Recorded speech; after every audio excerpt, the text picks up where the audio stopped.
এই corporation, Asansol corporation একটা দুর্নীতির একটা আতুরঘর। মানে একাধিক অভিযোগ, হেন কোনো ডিপার্টমেন্ট নেই যেখানে তাদের এইরকম দুর্নীতি খুঁজে পাওয়া যাচ্ছে না, একের পর এক। আজকের ঘটনা, আমি আর বাকিগুলো বাদ দিলাম, আজকে যে জন্য আমরা এখানে বসেছি, এই যে যারা সাফাই কর্মীরা হচ্ছে সমাজের একটা সবচেয়ে বড় একটা অঙ্গ। এই সাফাই কর্মী, এই ভাইরা যদি না থাকে তাহলে পুরো মানে আমরা টিকতে পারবো না কেউ।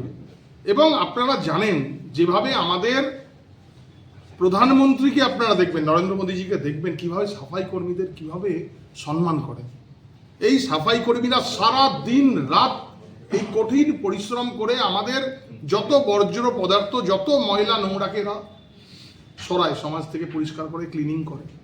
এদের সঙ্গে এইরকম একটা প্রতারণা করলো।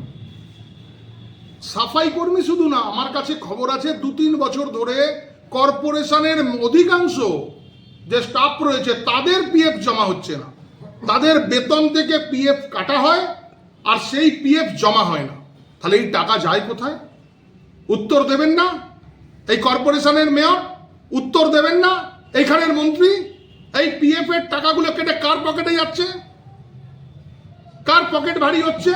না সব 25-75 হিসাব হচ্ছে, একের পর এক রয়েছে। দেখুন না, কেন্দ্রীয় সরকার যে টাকা দেয়, কোটি কোটি টাকা দিচ্ছে। সলিড ওয়েস্ট ম্যানেজমেন্ট, আপনার এয়ার কোয়ালিটি ম্যানেজমেন্ট, এই দুটো এটার মধ্যে আপনার কোটি কোটি টাকা কর্পোরেশনকে দেয় এই আসানসোল শহরকে পরিচ্ছন্ন পরিষ্কার রাখার জন্য, সাধারণ মানুষ যাতে একদম মানে সুন্দর পরিষেবা পায়। কি হয়? সেই টাকা লুট হয়ে যায়, লুট হচ্ছে সেই টাকা। এটার মধ্যে কারা কারা জড়িত? কর্পোরেশনের পুরো সব জড়িত, প্রত্যেকটা নেতা জড়িত এটার মধ্যে। এবং এগুলো করছে এই ধরুন একজন সৌরেন্দ্র ঘোষ একজন রয়েছে, আমি নাম করে বলছি স্পেসিফিক। সৌরেন্দ্র ঘোষ বলে একটি ছেলে রয়েছে, 5 বছর এখানে চাকরি করছেন, খুব কম সময় কাজ করছেন, কলকাতার দিক থেকে এসছেন। লুট করছেন এই ছেলেটি, লুট। আমি স্পেসিফিক নাম করে বলছি। অ্যাসিস্ট্যান্ট ইঞ্জিনিয়ার রয়েছেন, একটা রয়েছে আবু জাফর খান, এই স্যানিটাইজেশন যে ডিপার্টমেন্ট রয়েছে এই ডিপার্টমেন্টের এক্সিকিউটিভ ইঞ্জিনিয়ার। তার চাকরির একটা চিঠি এসছে আমার কাছে, আমি পরে এটা নিয়ে যাব, এটা পরবর্তী পার্টে আমি যাব। তার চাকরির ব্যাপারে, তার তো চাকরিটা বোধহয় বেআইনি, আমার কাছে এসছে কাগজপত্র কিছু এসছে, কিছু লোক পাঠিয়েছে। এটা নিয়ে পরে আমি বলবো কথা। এই যে এদের নেতৃত্বে এইসব জিনিস ঘটছে, পরপর আপনার ঘোটালা, কন্টিনজেন্সি ফান্ড দেখায় লক্ষ লক্ষ টাকার, খাওয়া দাওয়া এই ওই কর্পোরেশনের কন্টিনজেন্সি ফান্ড। আপনার কর্পোরেশনের গাড়ির রিপেয়ারিং 50 লক্ষ টাকার উপর রিপেয়ারিং, এক একটা বিল। আপনারা অ্যাকাউন্টসে যান, কর্পোরেশনের অ্যাকাউন্টসে গিয়ে আপনি জিজ্ঞেস করুন যে আমি কৃষ্ণেন্দু মুখার্জি যে কথাগুলো বলছে, আপনারা জানতে যান এগুলো। একের পর এক পারচেজিং, পুরো পারচেজিং এর ঘোটালা। এইভাবে এই যে টাকা পয়সা আসছে কেন্দ্র সরকার, সেই টাকা নিয়ে লুট চলছে। এই কয়েকটা আধিকারিক তারা এই লুটের মাথা, এবং এই টাকা পুরো তৃণমূল কংগ্রেসের সমস্ত নেতার কাছে পৌঁছাচ্ছে। কোনো প্রতিবাদ নেই, কোনো আওয়াজ নেই। এইভাবে আসানসোলের মানুষকে নাগরিক পরিষেবা থেকে বঞ্চিত করা হচ্ছে এই ঠকবাজ সরকার।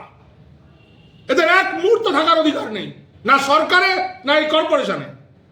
আর এই যারা যারা যে অধিকারিকরা জড়িত রয়েছে এটার মধ্যে, এই প্রত্যেকের বিরুদ্ধে ইনকোয়ারি হবে। দাঁড়ান, সময় আসতে দিন, 2-3 মাস ডাকে এই যতগুলো অফিসার রয়েছে, এই আধিকারিক রয়েছে, প্রত্যেকের বিরুদ্ধে আমরা ইনকোয়ারি করাবো। প্রত্যেকের গারদের পিছনে এদের পাঠাবো আমরা।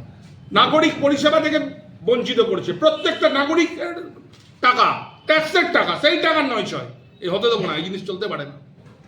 আজকে চিন্তা করুন, এই যে সাফাই কর্মী যারা রয়েছে, এই সাফাই কর্মী এই ভাইদের ক্যাজুয়াল স্টাফ, এদের উচিত না পার্মানেন্ট করা? এখনো পর্যন্ত পার্মানেন্ট করেনি।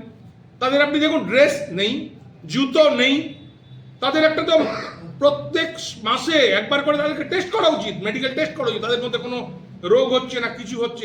যেহেতু আমাদের প্রত্যেকের জঞ্জাল সাফাই তারা করে, তো তাদের শারীরিক সুস্থতা, তাদের ট্রিটমেন্ট, এগুলোর দরকার নেই কর্পোরেশনে করে এগুলো।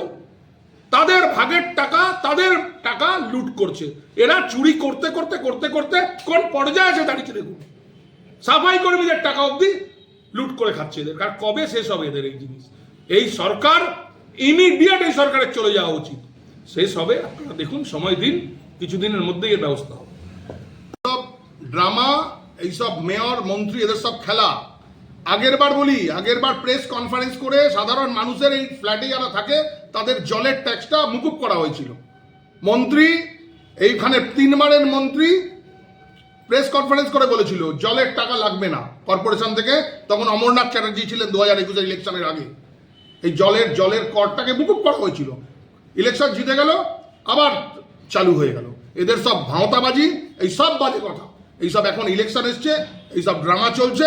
আবার ইলেকশন পার হয়ে যাবে, আবার দেখবেন এই জিনিস হবে। আমি বলি আপনাদেরকে, নির্বাচনে এবার তৃণমূল কোনোভাবে আসবে না, ভারতীয় জনতা পার্টির সরকার হবে। এবং ভারতীয় জনতা পার্টির সরকার হলে এই সব ট্যাক্স যেগুলো রয়েছে সেগুলো মুকুব হবে। আর এই সাফাই কর্মীরা যে ক্যাজুয়াল রয়েছে তাদেরকেও আমরা পার্মানেন্ট করার ব্যবস্থা করব। আপনাদের সামনে একটা আমরা কথা দিয়ে গেলাম।